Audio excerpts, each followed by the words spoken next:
और हमारे प्रधानमंत्री जी, इनकी मैं बड़ी इज्जत करता हूं, हमेशा कहते हैं वन नेशन वन लॉ। तो अगर वन नेशन वन लॉ होना है तो बताइए भाई साहब कि ये केवल कहना कि मुसलमान ही वक्त दे सकते हैं, ये किस किस्म का लॉ है? ये किस किस्म का लॉ है? अगर आप वन नेशन वन लॉ की बात करते हो कि सारे धर्मों पे लागू करो, कोई भी दे सकता है। एंड आप कहते हैं कि देखिए औकाफ में 8 लाख एकड़ है। अरे भैया, आपके हिंदू टेम्पल्स में भी इतनी संपत्ति है, वहां आप क्या कर रहे हो? वहां आप क्या कर रहे हो? बाकी स्टेट्स में देखो ना। आपकी बात में काफी दम है, मजाक चुपचाप कभी नहीं लेना चाहिए। श्री कपिल सिब्बल।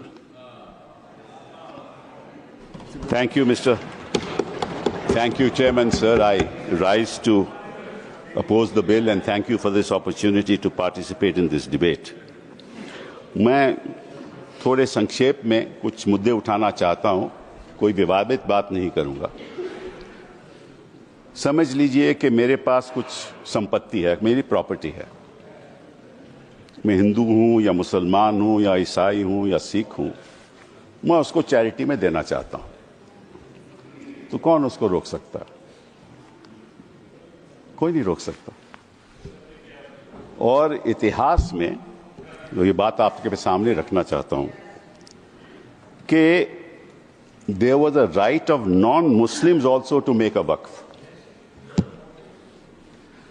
और 1954 में और 1995 में जो प्रावधान लाया गया, उसमें यह लिखा गया कि केवल मुसलमानों को वक्फ बना सकते हैं, कोई और नहीं बना सकता, प्रॉपर्टी नहीं दे सकता। और 2013 में जो संशोधन लाया गया, ये जो रोक थी वह खत्म हो गई।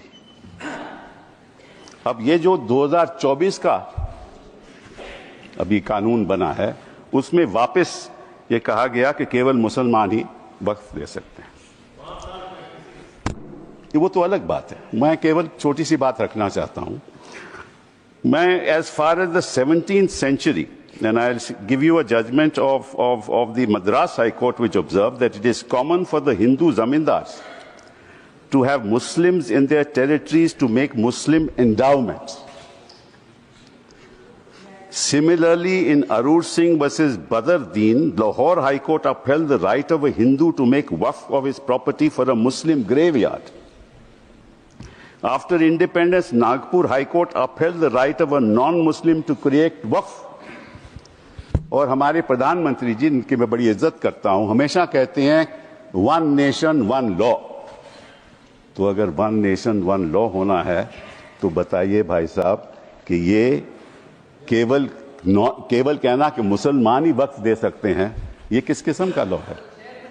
ये किस किस्म का लॉ है? और ये भी कहना कि मुसलमान को पहले 5 साल मुसलमान बने, फिर तय करना होगा कि तुम वक्फ दे सकते हो कि नहीं। अरे भाई, प्रॉपर्टी मेरी, मालकियत मेरी, चैरिटी में मैं देना चाहता हूं, आप कौन होते हो कहने को नहीं दे सकते? ये कौन सा कानून है? ये छोटी सी बात है, ये कौन सा कानून है? मैं हिंदू हूं, हिंदू होकर भी मैं दे सकता हूं।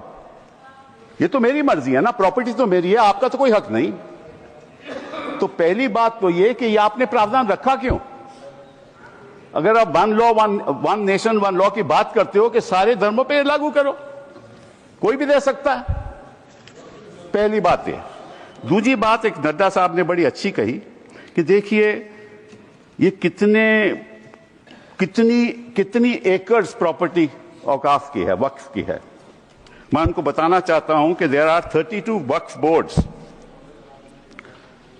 in this country in different states merely supervise administration of waqf properties in their respective states. But please note kar lijiye Nada ji, total area of Hindu religious institutions in Tamil Nadu, Andhra Pradesh and Telangana respectively is 4,47,000 in Tamil Nadu, 4,65,000 in Andhra, 87,000 in Telangana, 723 acres with Tirumala Tirupati Devasthanam and thus it comes to 10 lakh acres only in 4 states.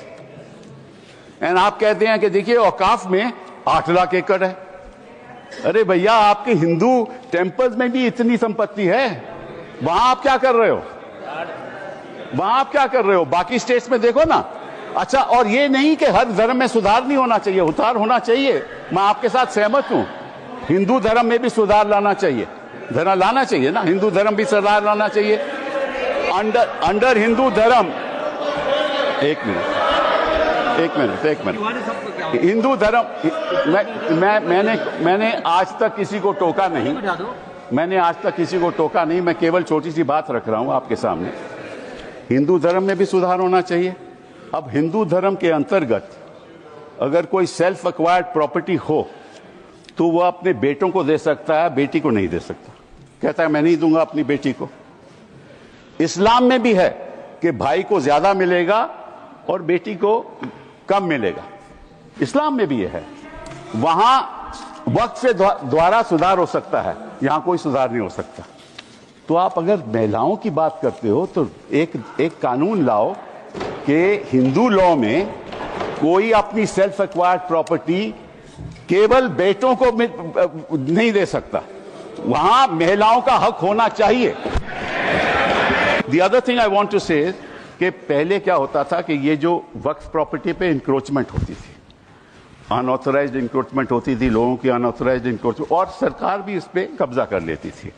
इसलिए जो limitation provision लाया गया उसमें यह रखा गया कि जो 12 साल का लिमिटेशन ऑर्डिनरी लॉ में है वो नहीं है। किसी ने गलत तरीके से वक्फ प्रॉपर्टी का कब्जा कर लिया तो अगर लिमिटेशन की बात आएगी तो 12 साल के बाद वो उसको चैलेंज नहीं कर सकता। आपने वो वापस लिमिटेशन ले आए, मतलब कि उनका अनऑथराइज्ड कब्जा कायम रहेगा। तो ये तो आप इंक्रोचमेंट्स का साथ दे रहे हो, इंक्रोचर्स का साथ दे रहे हो। मतलब कि जो वक्फ प्रॉपर्टी में गलत कब्जा हुआ है वो कब्जा वैसे ही रहेगा क्योंकि 12 साल बीत जाएंगे। ये किस किस्म का प्रावधान आप लाए हो? आप प्रोटेक्ट कर रहे हो वक्फ प्रॉपर्टी को कि इंक्रोचमेंट्स को प्रोटेक्ट कर रहे हो? फिर साथ साथ में आपने ये कह दिया कि district magistrate has the full power to decide as to whether it is work property or not. This is what you have said. Now, what inquiry will the district magistrate have in that case? He will decide on his own, and his decision is final. You were talking about Article 21 of the Constitution and said कि ये जो वक्फ जो council है इनका decision कैसे final हो सकता है, वक्फ बोर्ड का डिसीजन कैसे फाइनल हो सकता है, ये तो चैलेंज ही नहीं हो सकता इन a civil court. Which decision of the district magistrate will you challenge in the civil court? You have said in this law that the decision of the district magistrate is final. And when he decides that this property is not waqf property, that cannot be challenged till he gives a final decision. So you can't deal with that property. You give finality to it. और वो जो आपने रखी है बात कि ये जो इंडाउमेंट्स हैं, ये जो वक्फ है, इसकी जो ट्राइब्यूनल की डिसीजन है ये फाइनल रहता है, ये आपने कहा ना। नो, अगर वो वक्फ ट्राइब्यूनल का डिसीजन फाइनल रहता है तो सिविल कोर्ट को तो कोई हक नहीं उसको चैलेंज करने के लिए। यही बात हिंदू इंडाउमेंट्स एक्ट में है।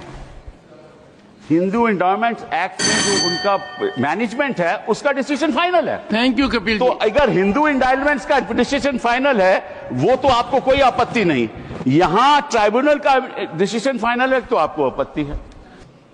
Finance minister, what I said was that yes, you're right, the temples are being managed by the government. So is the Waqf. That is precisely what I said. The statutory appointees are all by government. That is exactly the point I was making. That is exactly the point that I was making. That if the statutory appointees were all of the government, why did you want to bring this amendment in 2024? That's the point. And to you, sir, your answer to you, you said that there are trusts. Yes, there are trusts. But you know, under the Code of Civil Procedure, when there is a trust, the property belongs to the trust. But there's a difference between awqaf and trust. Awqaf, the land once donated, belongs to God. Please round It up. doesn't belong to the trust. Kapil ji, round up now. Sir, it belongs to God. You cannot sell it ever. A trust can sell property. Work property cannot be sold. And Kapil ji, work round up property can be donated for religious purposes. It can be donated for shelter homes. It can be donated. Allow me. Don't interrupt now. It can be given for schools. It can be given for schools. It can be given for graveyards. It can be given for the benefit of women. And once given, it can't be taken back, unlike trusts. Thank you. So therefore, there's a difference. Thank you, Kevin. No, sir. One last See- thing. Only one. Okay. Because sir, they are and I'll come to vote against you. Not to worry. And I listen to you. Now, one last thing, sir. They say we have abolished waqfs by user. That's what they have said. Now, so there's a conclude, Supreme sir, Court conclude. judgment that they rely upon. That is the Babri Masjid judgment. Please note, the Honorable Minority Affairs Minister should note, paragraph 1134 of the Babri Masjid judgment, which says waqf by user is an accepted mode of creating a waqf. Thank you, sir. Thank you. Please honor the judgment that you extol the virtues of to the rest of the country. Honor that judgment. And it says, waqf by user is a matter of evidence. And in fact, waqf by user is established pursuant to the board, that is the board, statutory board, sending out special people who are assessors as to whether, in fact, this is an actual waqf or not. Thank you, And Kapil these ji. are specialists. Thank you. He must Thank know. you. He's the Thank you. minister. Thank He you. must know the facts Thank you. before he makes a statement. Thank you. Thank you. These are specialists. You Before have I abolished the call- specialists.